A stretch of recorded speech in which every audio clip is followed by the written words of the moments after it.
ยศโยธหญิงที่อายเคยเห็น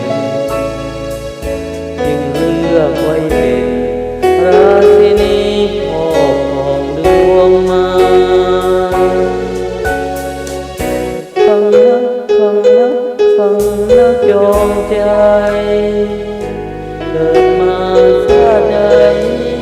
ขอให้พบน้องชาตินั้นอย่ามีหรือจน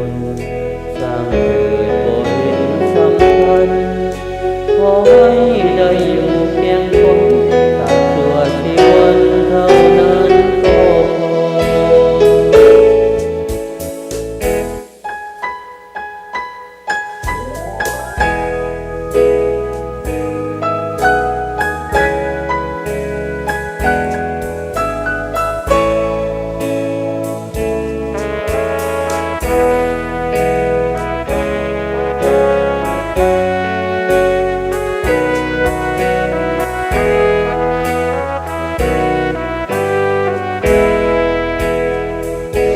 ดูหัวใจ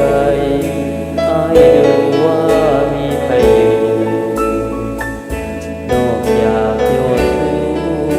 ผู้เคยพี่เคยวางเว้นดังเป็นโยน